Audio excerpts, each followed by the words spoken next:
Pues la primera ponente en hablar va a ser Mirta Núñez, que es profesora titular de Ciencias de la Información. Nos va a hablar de la batalla de Madrid y un poco de currículum. Mirta Núñez es experta en propaganda y prensa de la guerra civil y también en las víctimas del franquismo durante la dictadura, más focalizado en mujeres y niños. Y viene en representación también de la Asociación de Amigos de las Brigadas Internacionales.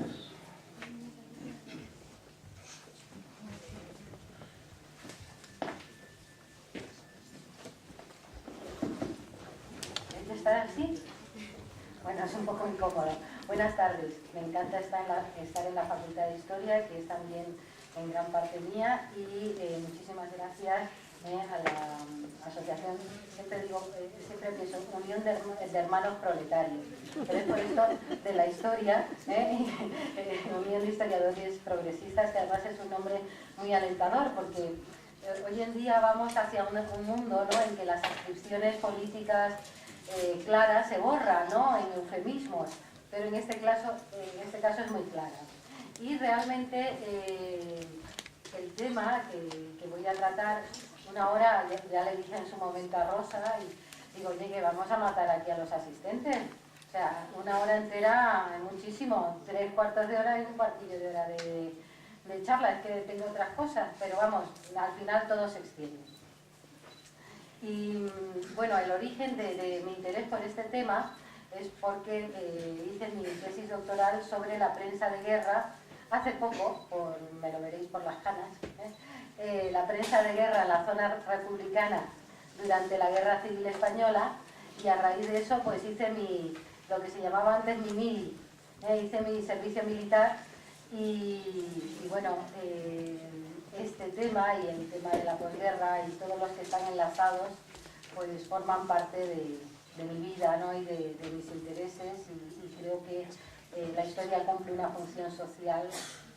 Prueba de ello es lo que estamos aquí y lo que tenemos enfrente, esa próxima huelga general. Bueno, pues yo creo que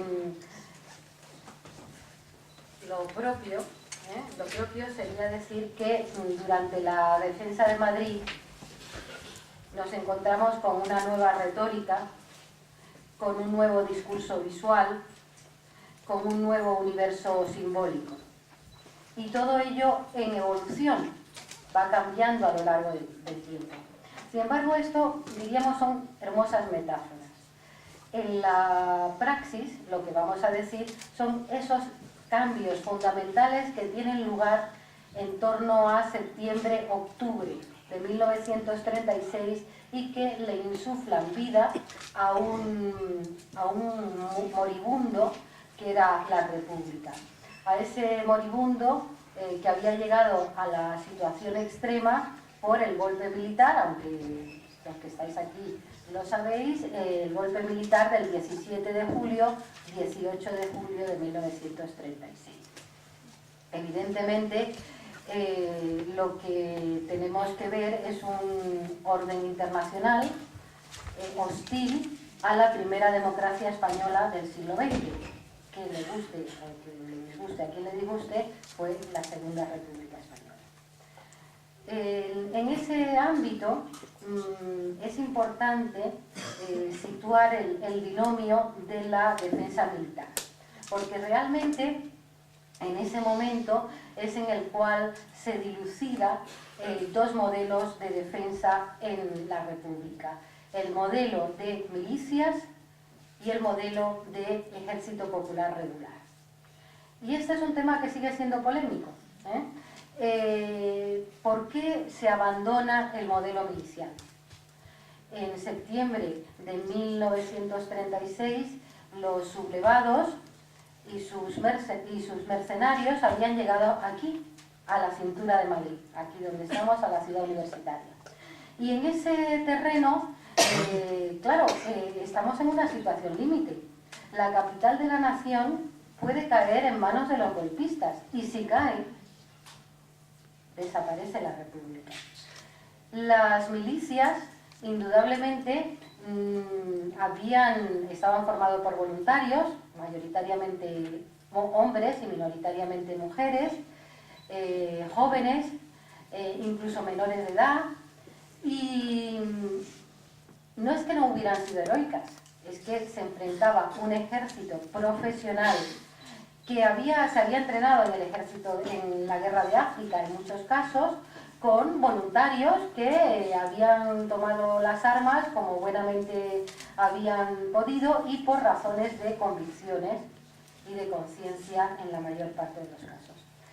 Y esto había puesto a los rebeldes a las puertas de Madrid.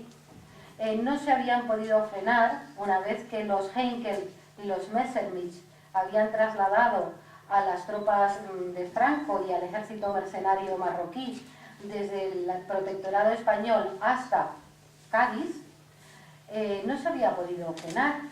Y Andalucía, Extremadura, Castilla-La Mancha, las puertas de Madrid, septiembre de 1936. Es esta situación límite la que determinó, muy bien, que esta hora es muy peligrosa. Septiembre de 1936 es la que marca una decisión clave. Y esa decisión clave es volver al ejército, a las unidades regulares, a compañías, divisiones, brigadas mixtas, cuerpos de ejército, es decir, la fórmula clásica de ejército regular. Pero recordemos que hay un añadido importante, que es popular. Entonces, la fórmula regular era una fórmula que creaba sarpullido realmente, que había un rechazo, porque ¿quién había pretendido y no había logrado darle la puntilla a la República? El ejército, una parte del ejército profesional. Entonces había rechazo. Por lo tanto, el componente popular se mantiene, por ejemplo, con la figura del comisario político. Es decir, el comisario político es una figura definida oficialmente y que intenta llevar lo que se decía en la propaganda, ser el primero en avanzar y el último en retroceder. Es decir, no cabía diríamos, un liberado que estuviera simplemente en el aparato ideológico. No, este liberado era un soldado más que tenía que dar ejemplo, para que otros vieran en él aquel hombre de convicciones, aquel hombre que iba a aunar todo el esfuerzo militar y el esfuerzo político. En ese terreno, por lo tanto, el 4 de septiembre hay un cambio de gobierno, del cual hablaré, y se promulga una disposición por la cual el 10 de octubre para el ejército del centro y el 20 para los restantes frentes de toda España se tenía que producir ese cambio, esa militarización de las milicias, que evidentemente también conllevaba el establecimiento del Código de Justicia Militar. Es decir, que se intenta volver al modelo regular, pero con aditamento revolucionario. Otros aspectos determinantes de ese cambio es, por ejemplo, la desaparición de elementos revolucionarios que había existido en las milicias. Uno de los elementos más sorprendentes que, por ejemplo, relatan los corresponsales de guerra es la presencia de mujeres en los frentes de guerra con armas y enfrentándose al enemigo, minoritariamente, insisto. Lo contaba muy bien Rosario Sánchez Mora, la dinamitera que tuve la suerte de conocer, y que ella contaba que era muy joven, era una joven de tantas, que venía de los pueblos del sur de Madrid, en este caso Villarejo de Salvanés, y se había quedado huérfana de madre, tenía que ganarse la vida, estaba en un taller de costura y empiezan los movimientos en torno al 18 de julio.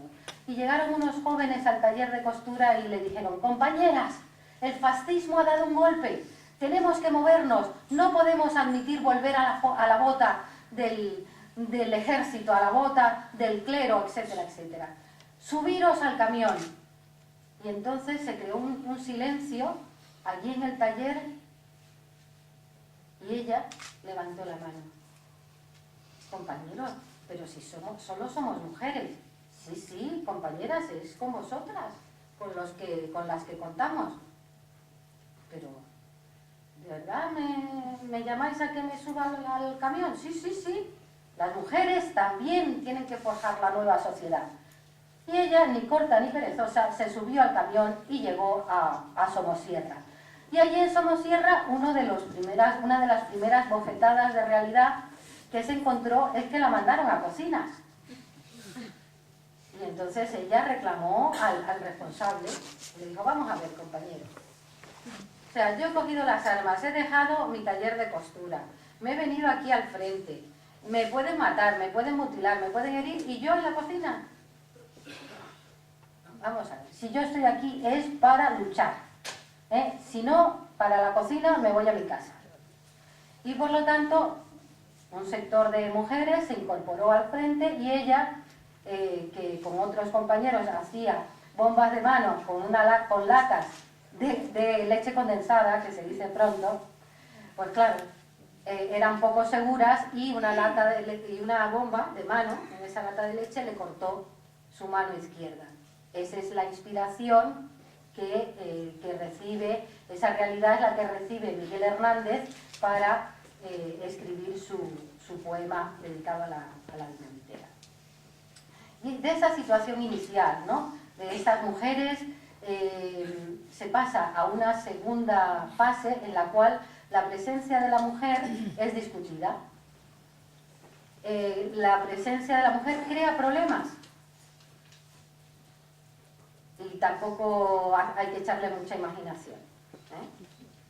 Con lo cual, llegado estas fechas del 10 de octubre para el Frente del Centro y del 20 para los restantes frentes, se decide que las mujeres pasan a la retaguardia, que las mujeres pueden apoyar el frente, deben apoyar el frente, pero desde la retaguardia.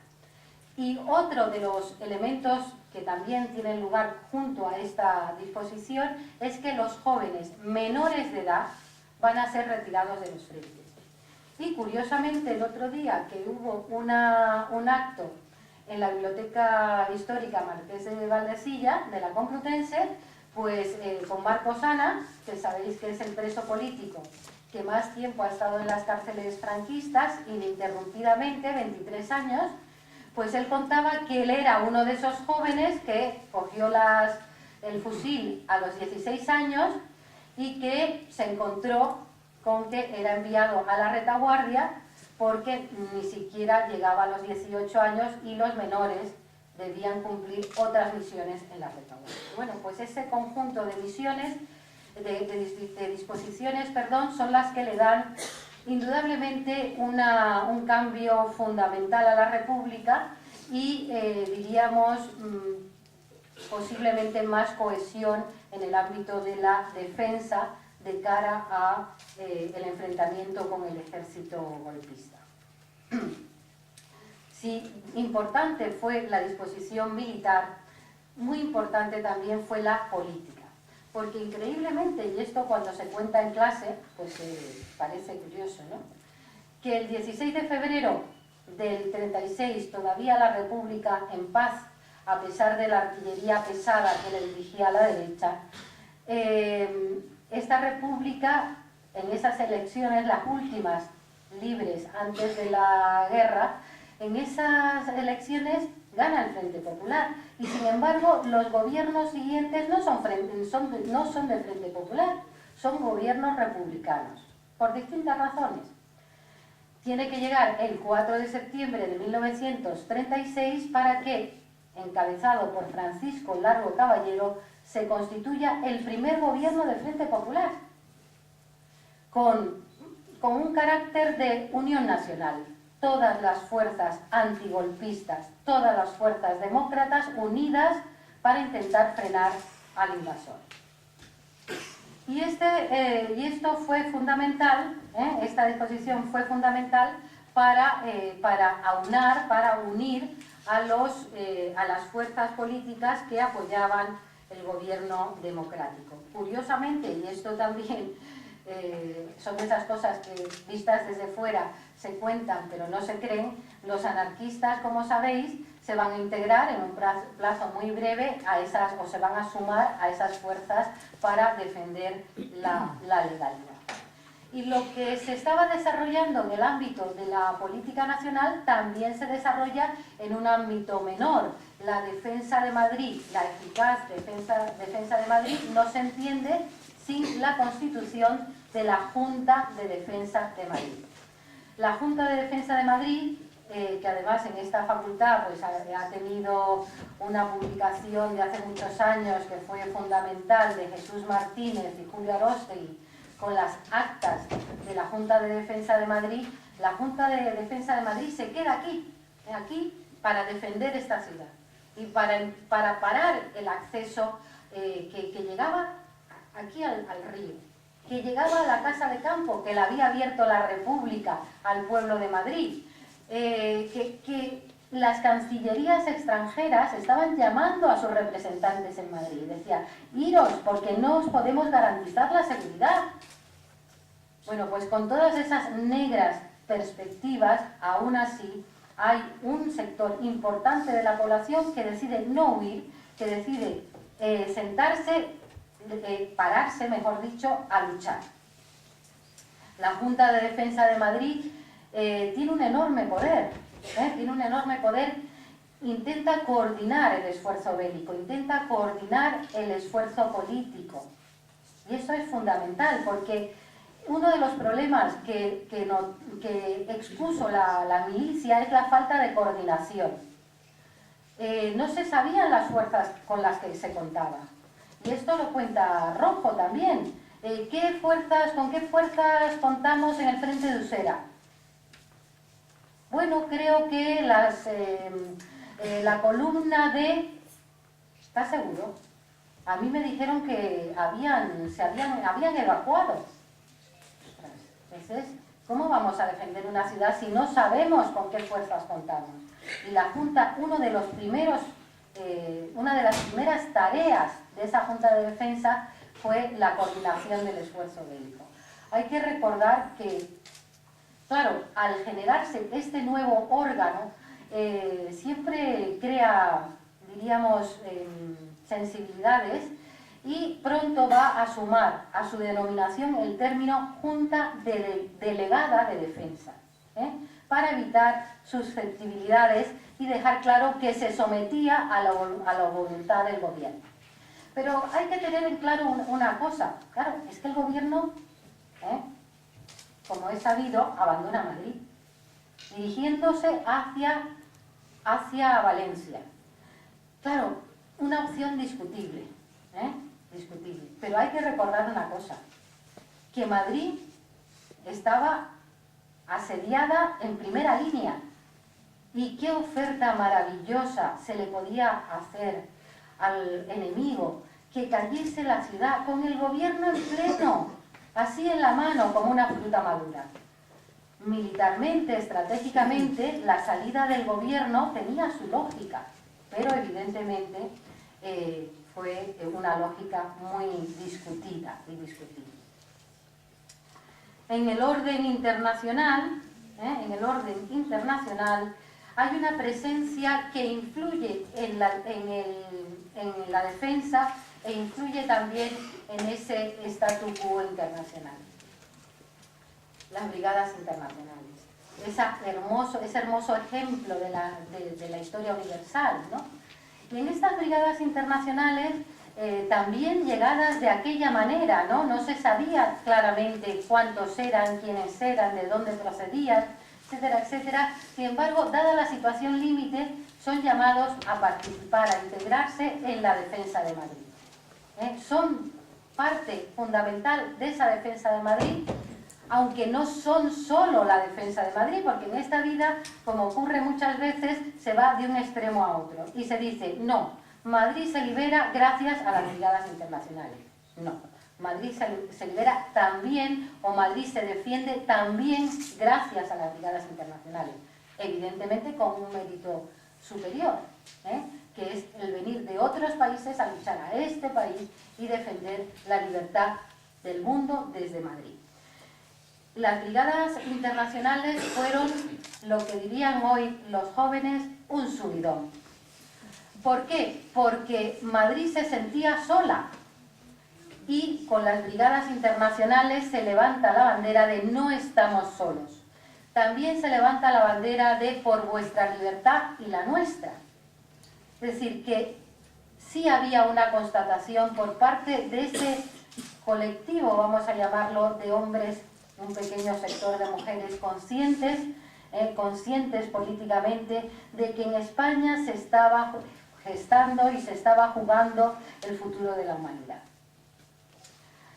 Esas brigadas internacionales, que las cifras convencionales dicen que llegaron a ser 35.000 hombres de 53 naciones, nunca existieron 53 naciones, sí, pero nunca existieron al mismo tiempo 35.000 hombres, sino que en el transcurso de la guerra hubo 35.000 hombres y un pequeño sector de mujeres dedicadas a la sanidad, fundamentalmente, y a los servicios. Y por último, en ese marco básico, para entender este momento, hay que recordar hay que volver al orden internacional, básicamente un statu quo que muere y un orden internacional que nace. El que muere es el que Hitler había puesto en solfa con la invasión de otros países europeos. Y lo que en principio había removido esa voluntad bulímica y fagocitadora de Hitler, pues llega a España y interviene claramente en España. Es decir, he recordado los Henkel y los Messerschmitt, evidentemente enlazados con la voluntad de los golpistas, pero es un aspecto más. Es decir, a la semana del golpe militar ya le estaban proporcionando a crédito sin fecha, esos que nos gustaría tener a todos los que tenemos un crédito, pues armas para su ofensiva, ¿no? Mientras esto ocurría, también Mussolini, que desde mi punto de vista fue el gran amigo de Franco y de Mola, Mussolini constituye esas unidades militares bajo el velo o bajo la bandera del Corpo di Truppe Volontarie, el cuerpo de tropa voluntaria, 70.000 hombres, ni más ni menos, ¿no? También no siempre al mismo tiempo, ¿no? Entonces, en ese orden internacional, en el cual era evidente la invasión germana y la invasión nazi, dicho con propiedad, y la invasión fascista, las potencias democráticas homónimas a la República deciden que establecen en pleno verano del 36 un comité de no intervención. Y ahí los dos grandes pilares, que son Francia y Gran Bretaña. Francia y Gran Bretaña que deciden embargar armas al gobierno legal y legítimo de la República. Evidentemente no solo están Francia y Gran Bretaña, la URSS también inicialmente está en el comité de no intervención. Pero volvamos nuestra mirada, orden internacional, septiembre-octubre de 1936. En ese momento, en el cual, como os digo, hay un cambio crucial, hay una revolución dentro de lo que había sido el terremoto que echa a andar el golpe militar, en ese momento hay un cambio también en el orden internacional. Hay países que deciden romper con la no intervención y vender, que no regalar, que como sabemos no es lo mismo, que no regalar armas y avituallamiento bélico. Y ese país fundamental fue la URSS. Evidentemente, fue un abrazo del oso y también se puede decir que fue un arma de doble filo. Es decir, que no se puede entender la defensa de Madrid sin esa decisión de la URSS de vender armas. Desde mi perspectiva es indiscutible. Que la venta de armas por parte de la URSS tiene unas consecuencias sobre la vida política de la República y sobre todo la propaganda que es remodelada por parte de los rebeldes y que hace un homogéneo del enemigo, y el enemigo es el comunismo, y todos los demás quedan absolutamente desdibujados, pues también. Bueno, pues este elemento crucial, que también cambia en septiembre-octubre de 1936, es, yo diría, un pilar más de esa victoria laica que fue la defensa de Madrid. Y por último, y encaminándonos hacia el final para cumplir, porque yo me quito el reloj para algo, el último elemento clave es las disposiciones jurídicas que hacen posible una retaguardia controlada. Y una retaguardia controlada es una quinta columna bajo control o mejorar el control de la quinta columna. El término quinta columna es un término conocido, es un concepto conocido, ha pasado también del castellano a otras lenguas, y la quinta columna era la que luchaba por el enemigo con una faz de legalidad o bajo una faz de legalidad. Era parte de ese espionaje, de ese sabotaje que en Madrid era muy fuerte. Era parte, por ejemplo, de los llamados pacos, que agredían a la población civil desde las azoteas de Madrid, y mataban de una manera indiscriminada para crear miedo, para crear resquemor. En ese terreno se crean tribunales para que, intentando encauzar diríamos, la acción sobre el enemigo que estuviera en la inmediata retaguardia y evitar que se tomasen la justicia por su mano. Y esto es este es un problema en fin, que ha generado un dilema hasta nuestros días. Es decir, la retaguardia controlada o la retaguardia incontrolada es, por ejemplo, la que da lugar al famoso hecho, que parece que fue el único de toda la guerra, que es Paracuellos. Que hay veces que ya cuando me dicen Paracuellos digo, mira, por favor, otra vez Paracuellos, siempre Paracuellos, es lo único Paracuellos. Entonces hay mucho más. Entonces, por parte, desde mi punto de vista, la frontera está en que la voluntad, que primero, hay Paracuellos porque no hay república. Porque el poder de la república, de las facultades de la república, está absolutamente desmoronado. Y solo a partir de septiembre-octubre de 1936 es cuando se empieza a recuperar esas facultades de gobierno. Y además, los líderes de la república, iba a decir públicamente, los líderes de la república, desde los periódicos, desde la radio, que entonces ya tenía una relevancia, dicen, no hay que tomarse la justicia por su mano. Ya sabe usted que el panadero de su barrio es un Paco, un francotirador. Ya sabe usted que está pasando armas al enemigo, etcétera, etcétera. Pero no se tome la justicia por su mano. No seamos como ellos. Y recordemos más aspectos.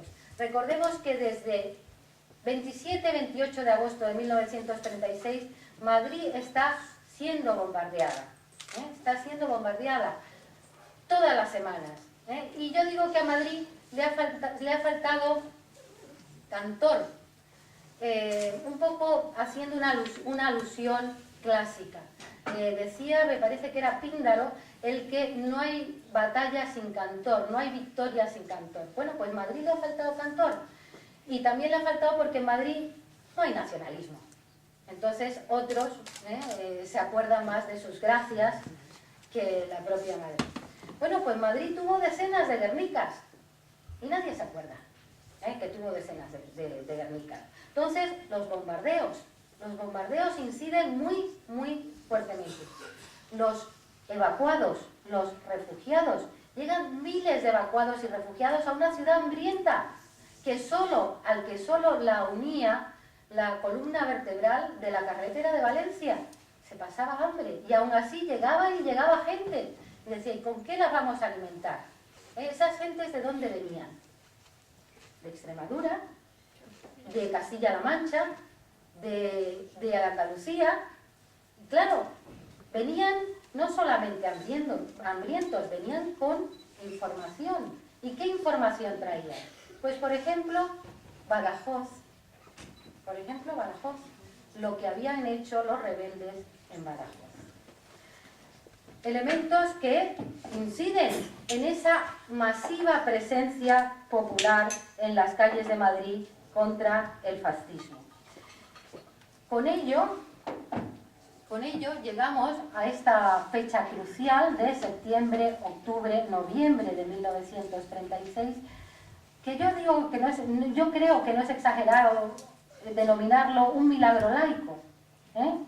Los milagros son pocos, pero un milagro laico porque en realidad todas las cartas apostaban contra la República. Todas las cartas apostaban contra Madrid y contra toda previsión, Madrid resiste, que es otro de los lemas. Os decía que cambia también la retórica y cambia también el marco simbólico. En este momento, por ejemplo, se ofrece por una prensa que sigue siendo muy rica en Madrid. Algunos han sido descabalgados, por ejemplo, los primeros días los progolpistas, y por eso aparece, véase, el ABC republicano, lo cual tiene su sorna, ¿no? Desde esa prensa, desde esa emisora de radio, nos están enseñando el nuevo espectro, el nuevo abanico de los mandos del pueblo. ¿Quiénes son esos mandos que no son militares profesionales y sin embargo han luchado desde el primer momento por la legalidad? La mujer también está en ese marco simbólico. La mujer, que no hay tantas, como os digo, en los frentes, que luego van a ser retiradas de los frentes, pero la mujer está muy presente en los periódicos. ¿Por qué? Porque es el símbolo de la República, de la modernidad. Es el símbolo de la modernidad, es el símbolo también de esos cambios que ha dado la República, que le ha dado el voto, que la ha considerado mayor de edad en el Código Civil. Luego, tiene una presencia más allá de las milicianas, que en realidad cuantitativamente es un fenómeno limitado. Bueno, pues para terminar, hay que decir que si son malos tiempos para esta lírica, sí son buenos tiempos para esta épica. Recordemos el 14, huelga general. Gracias.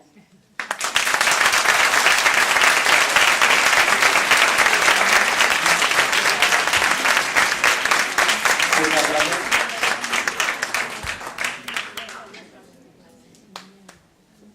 Pues pasamos a debates, preguntas varias. No tenemos micrófono, ¿no?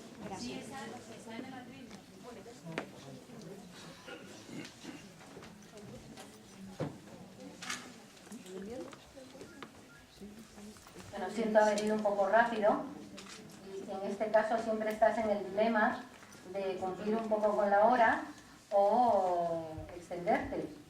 Entonces, bueno, pues espero que haya quedado claro aunque haya ido un poco rápido. Bueno, no funciona el micrófono, así que hablo un poco alto. ¿Se me oye bien? Sí. Vale. Bueno, yo soy Rosa. Encantada. Es que lo que pasa hoy, que muchas veces te escriben y no ves a la persona, así que esa ha sido la persona que ha estado en contacto conmigo. Que desde la asociación el año pasado, hace 2 años, no recuerdo bien, hicimos una ruta por las trincheras de aquí de la UNED, de Ciudad Universitaria, que es donde se cortó el frente de la batalla de Madrid, ¿no? De la guerra hasta el final de la guerra. Y los arqueólogos nos explicaron un poco que estaban intentando estudiar la vida cotidiana, ¿no? De las trincheras y cómo pues, los milicianos ni siquiera tenían acceso a llegar a Argüelles, ¿no? O sea, que necesitaban visados o algo así para poder moverse y cosas así, ¿no? Entonces, que si tienes alguna idea sobre eso o tal, pues que nos la puedes explicar, perfecto. Y luego, también se ha dicho muchas veces que, por ejemplo, el barrio de Salamanca no fue bombardeado. y no sé si es verdad o no, o si nos lo puedes contar, pues.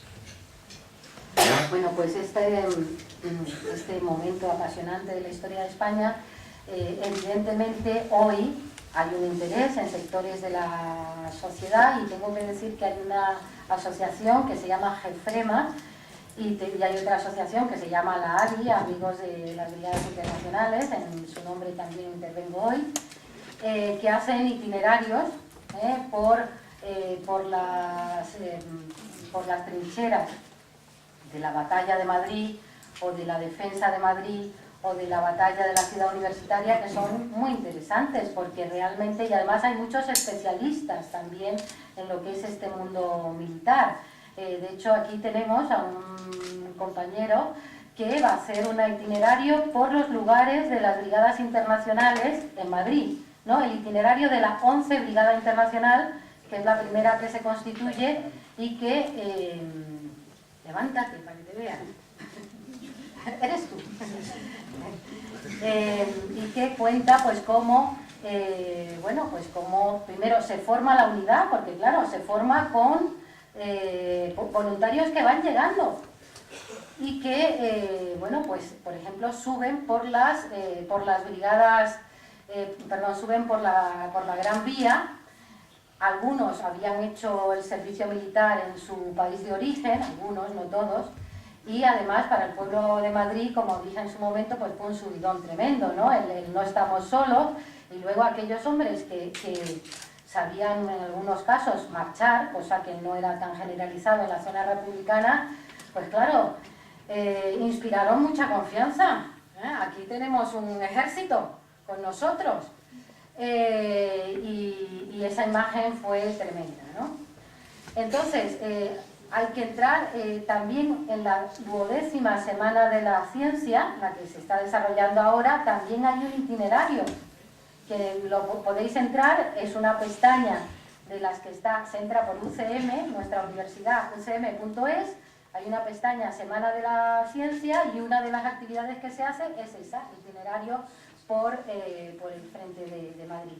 Y también entráis en la ABI, Asociación de Amigos de las Brigadas Internacionales, GEFREMA también, que ya lleva muchos años con esto, y realmente, bueno, pues también yo recuerdo un número que creo que está agotado, dedicado a la arqueología de la ciudad universitaria, y realmente yo creo que pues hay que darle una continuidad que hasta ahora no ha tenido, es decir, que pudiéramos visitarlo con más facilidad.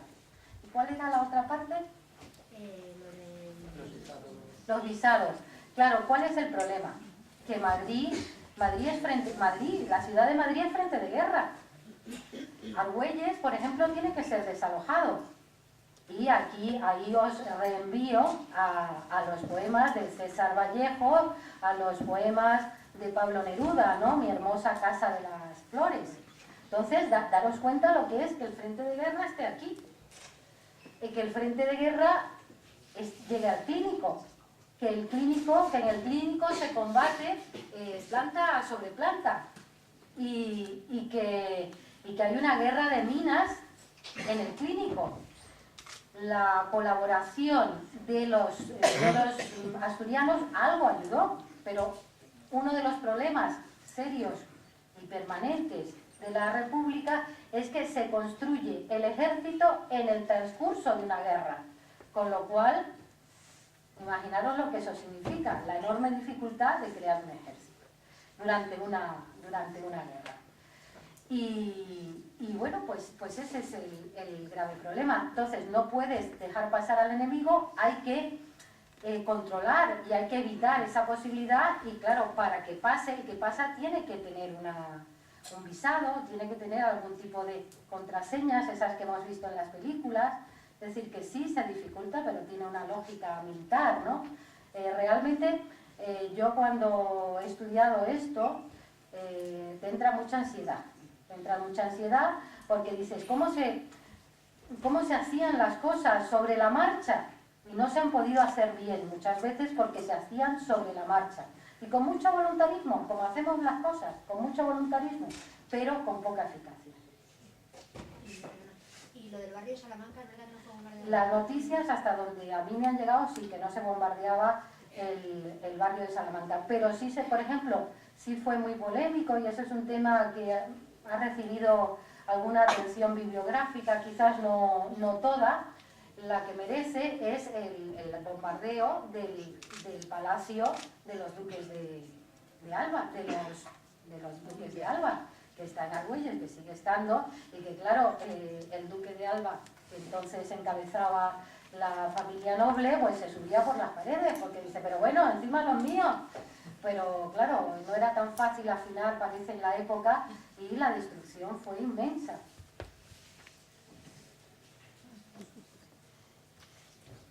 Sí, quería hacer una pregunta muy rápida.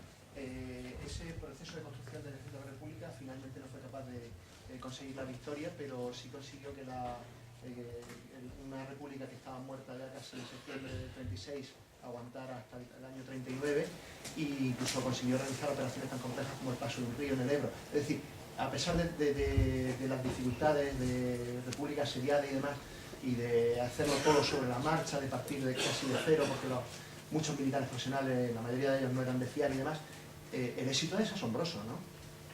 Sí, yo también lo considero que fue el gran éxito de la República, la defensa de Madrid. Que como nos ha faltado cantor, pues es poco reconocida, pero la defensa de Madrid fue la que le hizo posible, bueno, por lo menos defenderte, la defensa durante casi 3 años y contra toda previsión. O sea, para mí es la principal victoria porque dio oxígeno a algo que estaba moribundo. Claro que siempre el orden internacional fue hostil.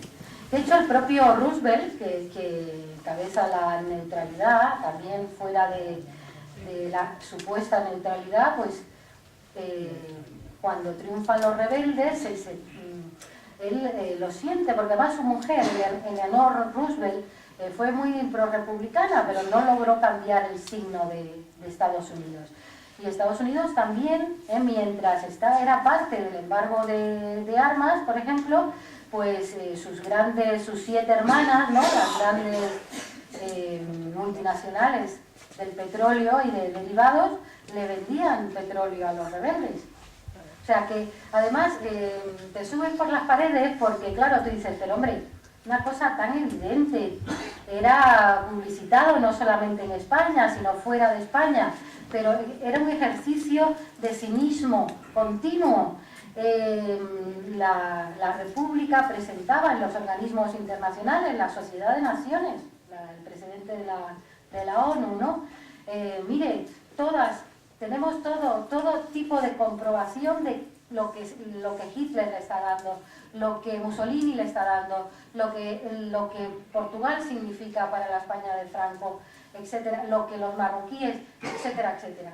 Bueno, no había manera. ¿Por qué? Por eso que, sin duda, en esta facultad pues se trata, que es la política de alejar el fuego de nuestras fronteras.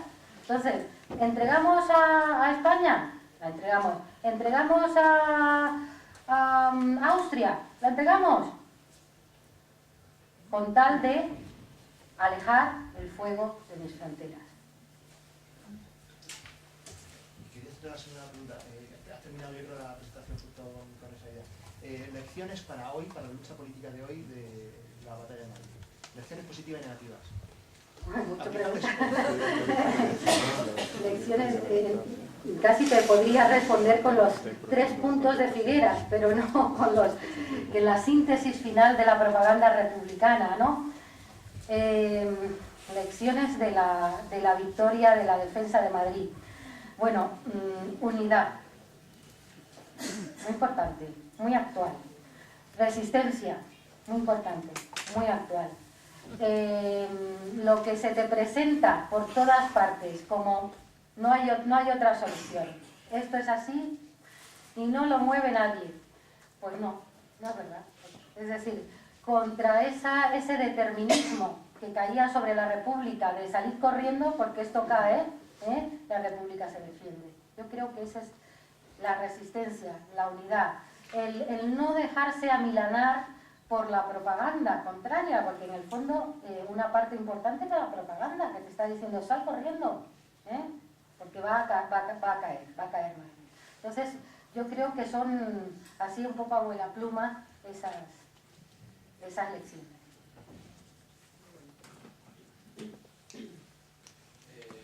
Sí, a mí me gustaría preguntar, porque siempre se ha hablado mucho del factor popular que tuvieron las milicias, pero me gustaría preguntar que al fin y al cabo el ejército también eran personas y, o sea, me gustaría preguntar cuál era la situación por parte de los soldados rasos, por qué aceptaron inmediatamente lo que les ordenaban sus altos mandos, si no hubo soldados que estuvieron en desacuerdo y se pasó a la República. Me gustaría preguntar acerca de eso. Por los Bueno, motivos que vamos a ver, llevaron. yo lo que he estado definiendo es la República, no es que se pasaran a la República, sino la zona del gobierno legal y legítimo que había nacido de las elecciones, las últimas, el 16 de febrero del 36. Pero es un terreno que es el que he trabajado en profundidad. En ese terreno, es decir, milicia significa voluntarios, Ejército Popular Regular significa conscriptos, llamados a filas, quintos, que es un término mucho más común. Una parte de los soldados, evidentemente, eran soldados vocacionales, eran soldados que iban por razones ideológicas, a defender la democracia, la república, ese pluralismo que estaba dentro de la república. Pero evidentemente hubo un sector que esperó a ser llamado y que no le quedaba otra. Es decir, que en la zona republicana, como por supuesto en la zona rebelde, al restablecerse el ejército regular, implica llamamiento a filas. Y cuando hay llamamiento a filas, si no vas, eso tan común que se llama atente a las consecuencias. Hay un código de justicia militar, va a ser usted denominado desertor, va a ser usted considerado desertor, cosa seria, Entonces, yo no digo que todos los que son llamados a filas fueran por conciencia, en absoluto, había un sector. Evidentemente, cuando se va perdiendo la guerra o cuando empiezan las noticias más negativas respecto a las posibilidades de victoria, o sea, diríamos a partir el segundo semestre del 38. Ahí se refuerzan, la acción de la quinta columna, se refuerza a lo que se consideraban los débiles de espíritu, ¿no? Diciéndole, es que, ¿con quiénes vas a estar? ¿Vas a estar con los que pierden o vas a estar con los que ganen? Es muy difícil, estar con los que van a perder, muy difícil.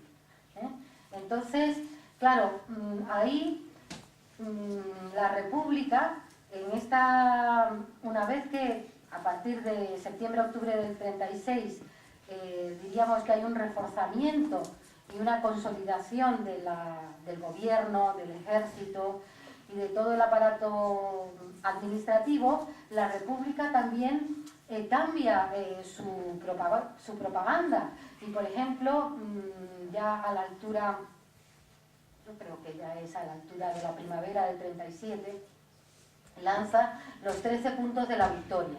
Diríamos un programa mínimo para el futuro de España.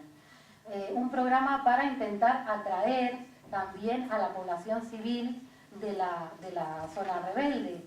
Más adelante, en la misma medida que militarmente no se podía sostener la propaganda, porque esto hay que ponerse con la idea de la guerra, ¿no? O sea, tienes que pensar que estás en guerra y que el enemigo está asediando tu lugar, tu país, tu familia, y que puede caer donde tú estás. Entonces, claro, las circunstancias son muy difíciles, muy al límite. Y entonces, claro, lo que políticamente se está proponiendo se tiene que defender militarmente. Y si no se defiende militarmente, hagas lo que hagas políticamente, no va adelante. ¿Por qué? Porque si estás viendo que estás perdiendo victorias, que estás perdiendo la batalla, que estás perdiendo, que estás retrocediendo, nadie quiere estar con el perdedor. Entonces, ahí hay hay que agarrarse al cinturón, ¿eh? y pensar cómo hacerlo en conjunto, militarmente, políticamente y propagandísticamente. No sé si me he explicado. Yo creo no haber entendido del todo bien cuando ha hablado de que la República no tuvo su cantor. Seguramente no lo he entendido bien. Yo creo que es que la canción de la República, que aparte de que hubo muchas canciones y tal, la canción de la República, lo bonito que tiene es que pone de manifiesto que el que ganó, entonces, sigue ganando ahora. Hay una canción preciosa que se llama Señores de la Guerra. La conferenciante nos ha hablado de que, les guste o no les guste a algunos, la primera democracia en el siglo XX en España fue la República. Parece que hubo la primera y la segunda, yo no sé cuál es la segunda, porque una y otra tienen en común algo, que es ¿dónde están los señores de la guerra? De Bob Dylan. ¿Dónde están esos señores de la guerra? Que no eran ni Franco y eso eran unos mandados. Los auténticos siguen y si fuera necesario, de nuevo intervendrían.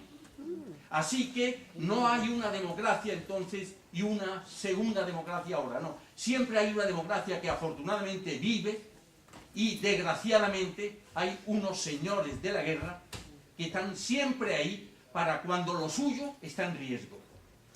Termino contestando a una cuestión secundaria, pero que se ha puesto aquí de manifiesto. No hay que subir al clínico para ver dónde estaban unos y otros. Ahora tienen ustedes la magnífica oportunidad de poner el prólogo al recorrido que van a hacer dentro de unos días. Cuando pasen entre agrónomos y odontología, a 100 metros de distancia, podrán comprobar lo que era el frente durante los 2 años y medio que fue la Guerra de Madrid. Pero la primera pregunta querría oír. Sí, lo que pasa es que no entiendo muy bien la pregunta en el sentido, ¿hay cantor de la victoria, por ejemplo, de la ciudad universitaria? ¿Hay cantor? Si dio algo la República fue inspiración literaria, ¿no? Hay tanto escrito y tan bueno sobre la República. No he entendido muy bien qué es lo que me quiere proponer como pregunta, porque sus comentarios, bien, pero no entiendo... Que hay una canción dramática que tenía la República y que esa canción dramática vale para la democracia de siempre. Está la democracia siempre hasta ahora, pero no en España, en el mundo entero, porque lo bonito de España es que era un punto donde se ponía de manifiesto muchas cosas del mundo entero. Es que la canción esa es ¿dónde están los señores de la guerra que ganan todas las guerras hasta ahora? Bueno, yo diría que es muy importante entender que la República es liberalismo y el liberalismo en política es capitalismo económico, con lo cual, aunque la República evidentemente es un liberalismo reformista, y es pluralismo, también muchas voces, pues la República, bueno, tampoco le da tiempo a un cambio estructural. Entonces, bueno, si eso lo entendemos como sinónimo de señores de la guerra, de los grandes poderes económicos, ¿no? Yo creo que los grandes poderes económicos le pusieron la proa a la República, y eso fue evidente y tangible en la historia, y por ejemplo, el papel de Juan March, clarísimo, ¿no? Pagando uno de los señores de la guerra clave, la familia Luca de Tena, también. Es decir, que esos señores, la gran oligarquía española, y algunos siempre me dirán, ¿y fulanito? Vale, fulanito que aparezca por aquí, pero el 99% apoya... Nos hemos entendido. Vale. No hemos sido capaces de tomar Zaragoza. ¿Por qué? Desde el principio. Entonces, sí hay unas pautas comunes, que es, por un lado, el inmenso espíritu ideológico, el inmenso espíritu de lucha que tienen estos voluntarios, que son como vosotros y como yo, es decir, como nosotros, gente civil, que no conoce el dominio de las armas, y por eso también se cometieron unos errores, pero Pero ¿qué más se puede pedir? ¿Qué más se puede pedir? Si yo tomo las armas, lo haré como Dios me da a entender, pero yo no tengo cualificación militar.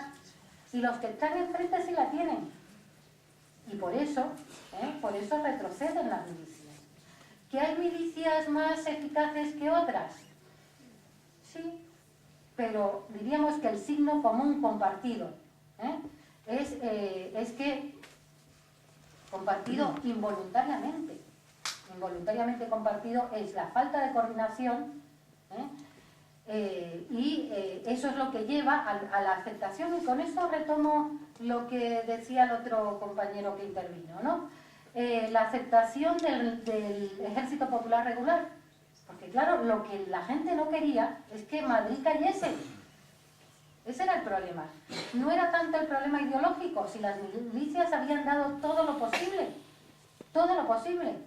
Cuando, por ejemplo, el ascenso del ejército de África por Andalucía y por Extremadura, que fue terrible, que llegaban a los pueblos y elegían a lo que se llamaba hoy políticamente incorrecto los moros de punta de lanza y les dejaban hacer 24 horas. No oigo nada, no sé nada, haced lo que queráis. Luego entra el ejército. Bueno, contra eso, las milicias en Andalucía hacían lo que podían, evidentemente, pero al final cogían la carabina, hay testimonios, ya está la tercerola, que era del siglo XIX, y salían corriendo, no porque les faltase valor, sino porque no había manera de enfrentar aquello, porque los otros eran mercenarios, que habían sido cualificados para eso, contra eso no podían frenarlo. Entonces, de ahí se aprendió, que es lo importante, aprender de los errores. Y ya en la defensa de Madrid hay una voluntad de coordinación clarísima, una voluntad que era sentida por la gente, no solamente por las fuerzas militares y milicianas, la gente lo sentía y clamaba por ello. Queremos defensa, es que no hay ni para tirarle a los aviones que nos machacan, no hay para nada. No queremos que pase el enemigo, queremos ser eficaces. O sea, sí se logra una respuesta popular, demandando orden, demandando coordinación, en el mejor sentido de la palabra, no en el sentido de que queremos una bota en el cuello. Lo que queremos es ser eficaces. Entonces, en ese ámbito de la coordinación sí. Y luego, ¿cuál es la mayor eficacia? La mayor eficacia de las milicias es que la milicia para el golpe. Esa es su heroicidad. O sea, que señores como nosotros, que no tenemos ni idea de la organización militar, lograr frenar a un ejército profesional, con la ayuda de ejércitos mercenarios. Entonces, es poca victoria. Hay una gran aportación Ese fue el primero que paró el golpe, fue la milicia. Y además que se llevó por delante a gente maravillosa, a gente magnífica, a gente muy valiosa. Pero, claro, para darle continuidad a esa defensa, la transformación, desde mi punto de vista, la transformación al Ejército Popular Regular fue fundamental. El coronel Rojo cuenta en sus memorias que para la defensa de Madrid fue muy importante la captura de un soldado que portaba el plan de operaciones de Franco. ¿Eso se ha vuelto a tratar por algún historiador? ¿Se ha constatado que sea verdad? Pues al parecer sí fue verdad. Y está un poco en perfecta sintonía con lo que he intentado relatar aquí, que es esa situación absolutamente extraordinaria, milagrosa, de cómo no cae Madrid. Y es eso. Y lo que siempre se ha contado, se sigue contando, y hay fuentes bibliográficas sobre eso, es que cuando ya el gobierno, además, abandonando Madrid, y las fuerzas rebeldes a punto de entrar, uno de los soldados rebeldes portaba en su bolsillo el orden de operaciones. Es algo tan increíble, que es esos errores que tú dices, eso es de película, eso es mentira. No, fue verdad, por lo menos por todas las fuentes que he consultado, fue verdad. Y eso hizo posible un tiempo para mover la defensa. También las memorias de Rojo, también es que hay tantas fuentes, ¿no?, sobre esos momentos claves y tan apasionantes, ¿no? Yo creo que realmente son muy inspiradores para luchar y para no dejarse aplastar el cuello, ¿no?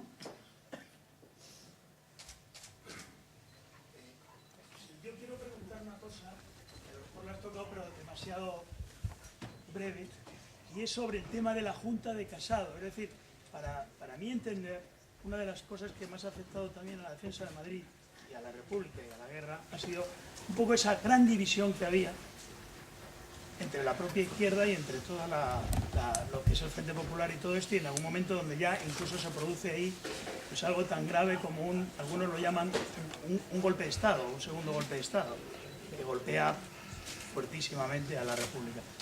Quiero que si nos puedes decir algo más sobre esto, y como además lo has relacionado con el 14, el cual me parece que también ha sido muy interesante, muy actual y muy enriquecedor, también a ver si convergemos todos los que de alguna manera parcialmente, cada uno en su sitio, tal, a ver si somos capaces también de converger más para que el recorrido se llene antes de empezar.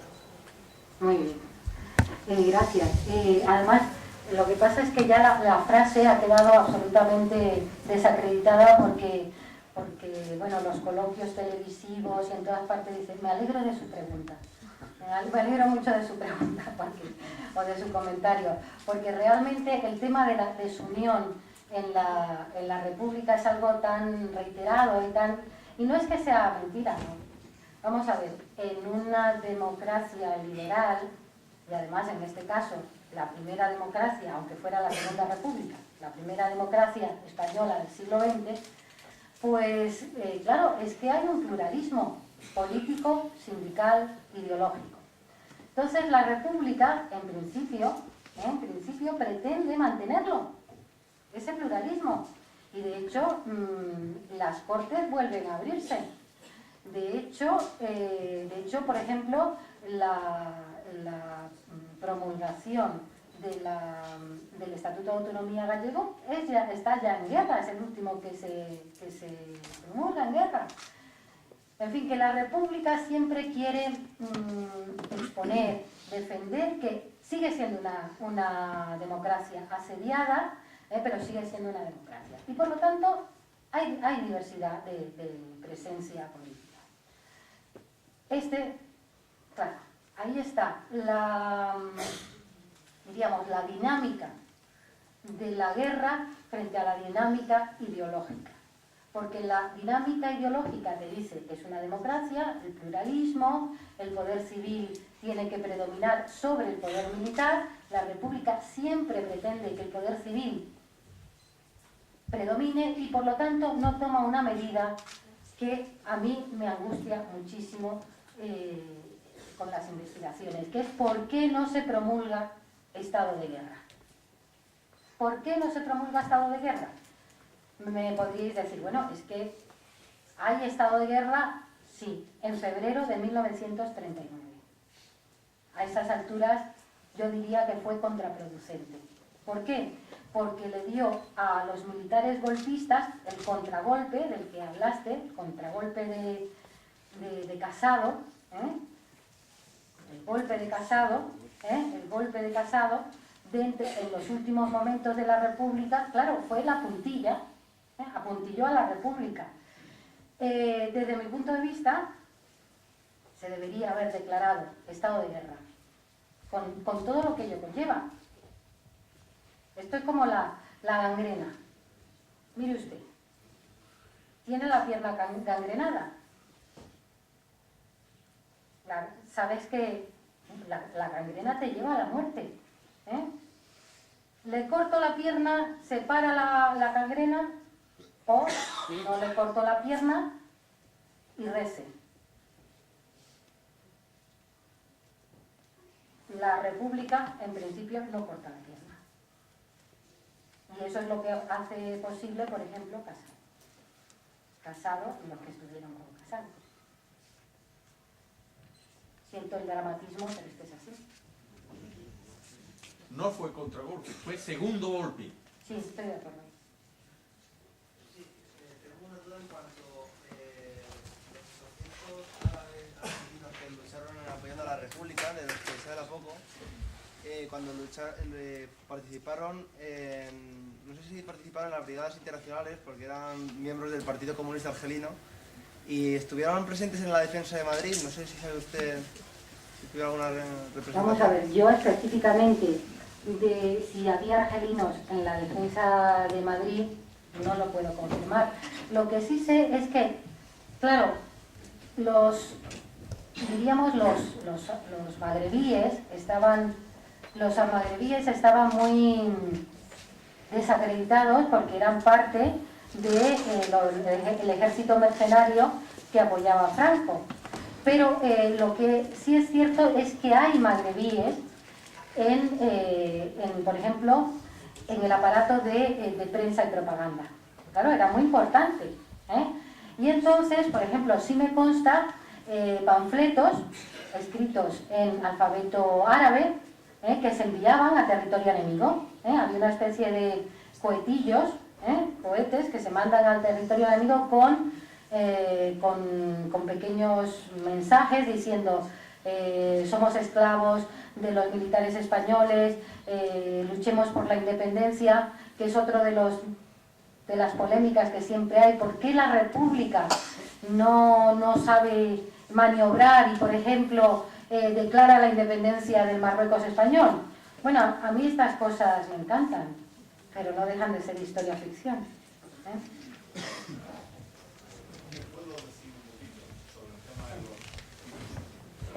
El encuadramiento de los magrebíes era en sus países, en sus metrópolis. Hubo magrebíes, pero venían dentro de los franceses. El único magrebí que tiene nombre propio es uno de los mecánicos de la escuadrilla Malraux, Benaidi, que se hizo famoso porque fue uno de los primeros muertos. Pero no solo y que está fotografiado, además. Exacto. No solo vinieron magrebíes, vinieron palestinos, vinieron iraquíes, vinieron mongoles, vinieron 53 países, contando que entonces había pocos más. Cuando se habla de los franceses vinieron 10.000, pero venían marroquíes, venían senegaleses, pero se encuadraban como franceses. Había última, lo siento, pregunta. Porque cuando empezó los ataques y los bombardeos sobre Madrid, se evacuaron, bueno, principalmente las obras de arte que había en los museos, primero se guardaron en los sótanos y después fueron evacuadas a Valencia, ¿no? Entonces, quiero saber cuál era, o sea, bueno, más o menos si usted sabe un poco el criterio de evacuación que hubo y más o menos en qué momento fue. O sea, es una... pero sobre todo si el Tesoro de la República se encontraba también en Madrid, si se evacuó a Valencia con las obras de arte o fue otro proceso distinto. Bueno, vamos a ver, es que hay dos elementos distintos. Que el tesoro artístico era tesoro también, pero estoy viendo que también te refieres al oro de Moscú. ¿A eso te refieres? Entonces son dos aspectos diferentes. Hombre, especialistas hay sobre el tema. Yo creo que es importante, por ejemplo, se ha escrito mucho, o se ha escrito bastante sobre el salvamento que llevó a cabo la República sobre el patrimonio histórico-artístico.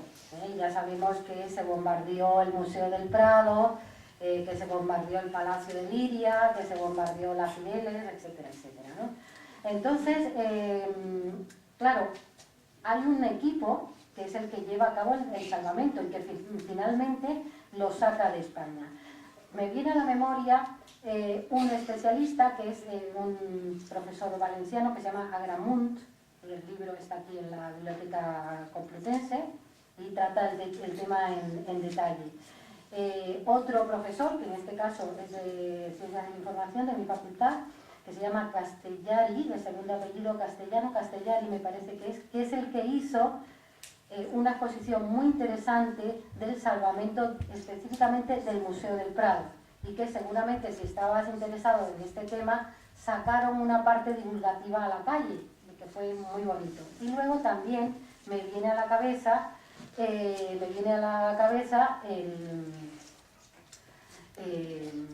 vamos a ver, un documental muy bueno, que además es de esos documentales que no son tochos, porque hay documentales que uno dice, madre mía, para la siesta de mañana. No, pues este documental se ve estupendamente. Las cajas robadas, las cajas robadas, y está, no sé, es que ahora ya no se pueden pedir ni por boletín de adquisiciones porque no hay dinero ni para el DVD, pero se puede pedir si no está, porque es estupendo ese documental. Entonces, con estas líneas, yo creo que ahí puedes ir. Luego hay muchas monografías sobre sobre Renaud, sobre los grandes cartelistas, sobre la renovación pictórica y todo. Y luego lo último, lo del oro de Moscú, el llamado oro de Moscú. Bueno, pues ahí tenemos un gran profesor de esta facultad, Ángel Viñas, y Ángel Viñas, desde hace, yo no recuerdo aquel libro cuando lo sacó, el oro de Moscú, luego tiene otro que se llama el oro de Moscú y el oro de Berlín. Hay una bibliografía exhaustiva del tratamiento de cómo se sacó, cómo se intentó resguardar esa parte del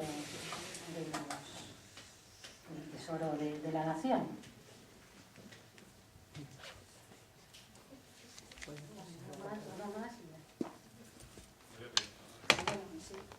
Dos más y ya. Es que nos están esperando por eso. Sí, quería hacer una pregunta en relación a la ayuda soviética, que desde luego, bueno, pues fue importante, pues saber hasta qué punto fue realmente determinante para que en noviembre pues las tropas de Franco no entrasen en Madrid. Porque bueno, también es cierto, por lo que había leído, que por ejemplo cuando la primera vez que entraron en acción los T-26 soviéticos, que realmente fue un desastre, ¿no? Porque el ejército, bueno, las milicias no sabían utilizarlo, pero también preguntar especialmente por la aviación, leyendo alguna crónica y tal de la batalla de Madrid, que hasta qué punto también a la población fue pues una inyección de moral el hecho de pues acostumbrar siempre a bombardeos impunes de la aviación alemana e italiana, el hecho de que en el cielo apareciesen aviones con la bandera tricolor, y también tengo entendido que incluso en algún momento de 1936, de noviembre y tal, llegó a ser hasta superior, que incluso hacía que se retirasen los aviones franquistas. Y otra pregunta sobre la Junta de Defensa. Está claro que políticamente y militarmente podía tener un efecto favorable retirar la capital y dejar a manos de Madrid con la Junta, pero eso también yo creo que fue un símbolo de derrotismo que había dentro de las propias filas del gobierno de la República, incluido Largo Caballero, que apenas da importancia a Madrid. De hecho, creo, a lo mejor me estoy equivocando, he tenido un plan preparado que daba igual si caía Madrid, que el frente pasaría, creo que a Tarancón, tal, y que era un poco el derrotismo que existía en la fila de parte del gobierno. Bueno, es un 3 en 1, vamos a ver, aunque yo no soy historiadora militar, sí en todas las fuentes es evidente que la ayuda soviética fue determinante. Y fue determinante porque estuvo en el momento adecuado y en el lugar adecuado, como todo en la vida. Es decir, podía haber sido más, podía haber sido mejor, pero estuvo en el momento adecuado, ¿no? En el último momento, a lo mejor debía haber sido antes, porque la Unión Soviética era parte del Comité de No Intervención. Esto hay que... pero se salió, y otros no se salieron. Los tanques, los T-26, sí, el problema ya lo hemos visto, en principio, en ese momento en el cual se gesta la transformación a Ejército Popular Regular. Luego todavía había mucho desastre, todavía había mucha descoordinación, mucha falta de cualificación profesional en el ámbito guerrero, pero lo que sí también es cierto es que el pequeño sector de soviéticos que vinieron a España, eso que decían los rusos, cuando decían los rusos eran los de las brigadas internacionales, porque rusos realmente había pocos, pero sí había rusos instructores soviéticos que eran los que instruían, capacitaban e incluso tanquistas, pilotos, es decir, oficios cualificados, donde España tenía los españoles tenían poca presencia. Aviación, hay unas memorias muy bonitas de Hidalgo de Cisneros, el gran cabeza de la aviación republicana. ¿Qué cuenta eso? Es decir, fijaros que se tuvo que llevar a los jóvenes pilotos, se los tuvieron que llevar a la Unión Soviética para instruirse, porque no había manera, o sea, no había suficientes en este país, ni menos pilotos de guerra. Entonces, claro, este hándicap continuamente cayó sobre la República, porque no había tiempo para crear suficientes pilotos que, por supuesto, eran un referente para todo el ejército de la República, y las mujeres jóvenes les miraban como nuestros salvadores, los pilotos, porque claro, ser piloto significa tener 20-20 en la vista y unas determinadas medidas, ¿no? Entonces era un referente de la eficacia, pero claro, nunca en la misma medida, aunque sí creo que hubo algún momento en los cuales ese desnivel, si no se equiparó, casi rozó, pero fue una lucha que desgraciadamente nunca se logró superar, ¿no? El hándicap inicial que tuvo la República. Y luego la Junta de Madrid. La Junta de Madrid, en cuanto a qué, la Junta de Defensa de Madrid, ¿no? Sí, el derrotismo que... La decisión, es decir, cuando tienes que tomar una decisión como la gangrena, es decir, ¿te corto la pierna o no? O no te la corto y la gangrena sigue, y cuando te mueres, te mueres. Bueno, pues la Junta de Madrid, la decisión de la Junta de evacuar Madrid, el gobierno, evacuar Madrid, el Parlamento, evacuar Madrid, los líderes, evacuar Madrid. Bueno, discutible, por supuesto, discutible. Si uno le araña un poco y dice, bueno, tiene su lógica.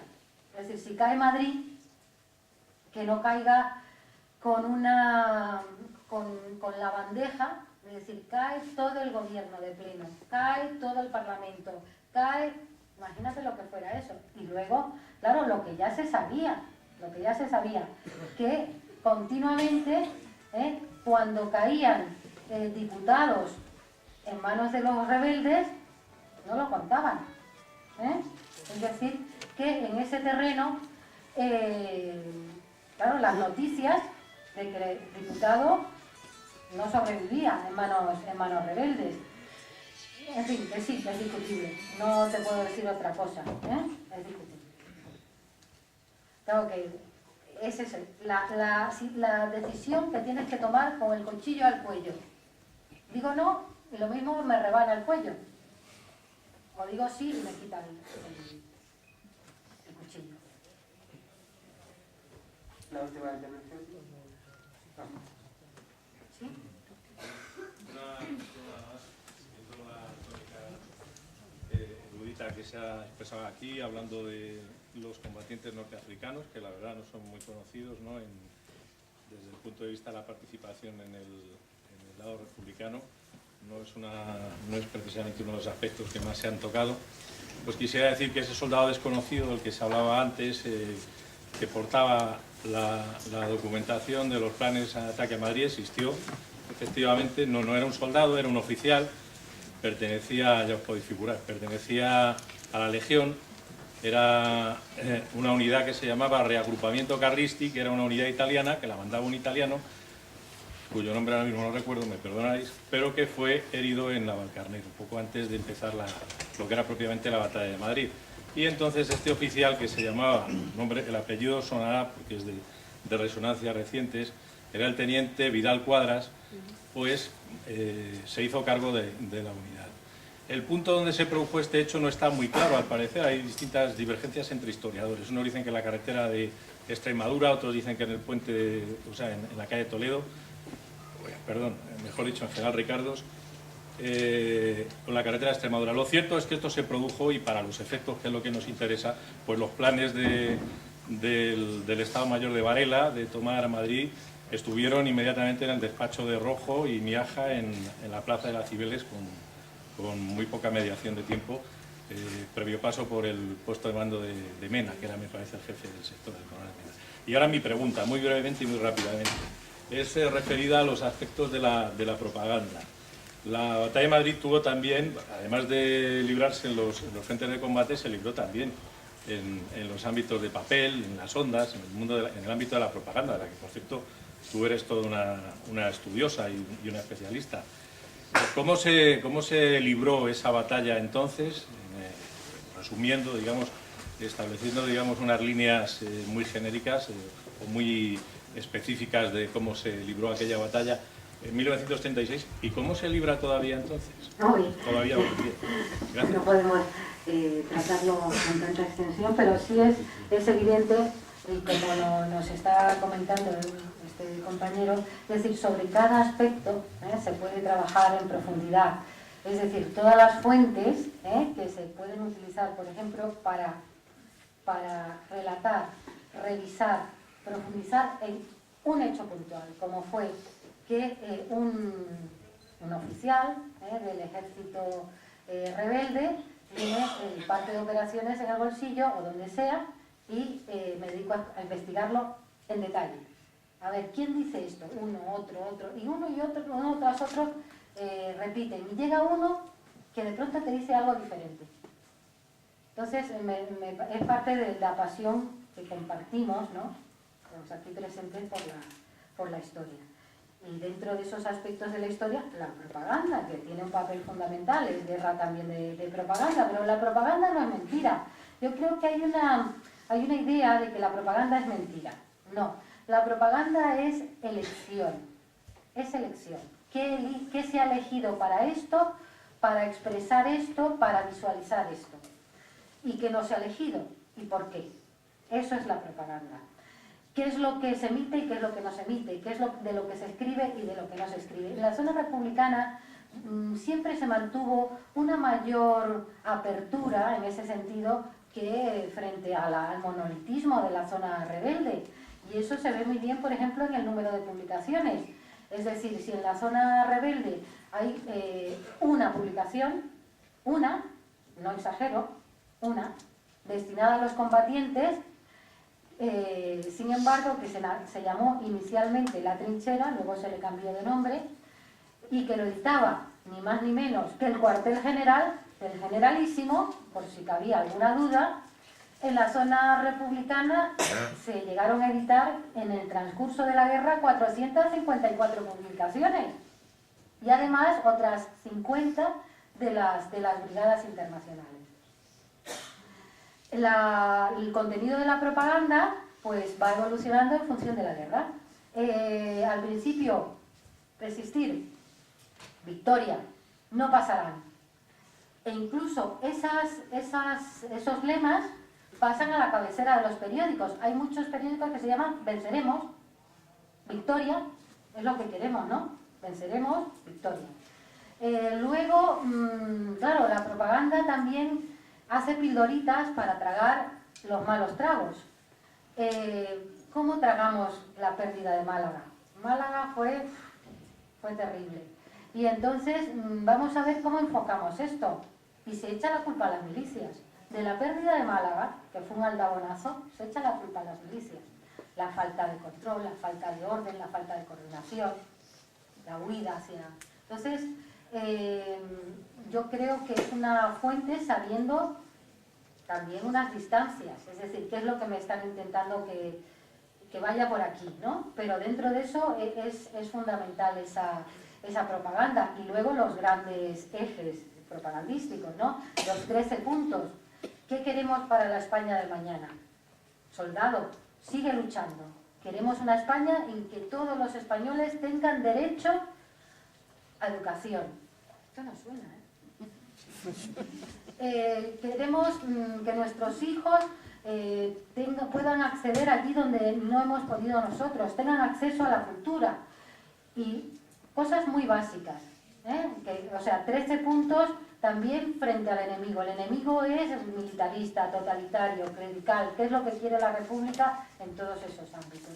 Y luego los 3 puntos de Figueras, que es ya el primer trimestre del 39, pues ya cuando ya estaba todo el pescado vendido, Pues decir, hay que seguir luchando porque nosotros identificamos la libertad, la independencia nacional, que esto fue muy curioso. Al finalizar, al punto de finalizar la guerra, se vuelve a levantar la bandera de la guerra de la independencia contra los ocupantes. ¿Quiénes eran los ocupantes? Hitler y Mussolini, que estaban apoyando a los rebeldes con muchas cosas, ¿no? Entonces, realmente, bueno, pues este mundo tan apasionante, ¿no?, es el que contribuye, es como una férula, ¿no?, como el yeso que va recubriendo, intentando recubrir la evolución de la guerra. Pero lo que la guerra no sostiene, se rompe, ¿eh? Porque la guerra, el esfuerzo militar, y el esfuerzo militar que era inmenso, pero que encuentra un entorno hostil. Gracias, porque nos estamos comiendo el tiempo de nosotros.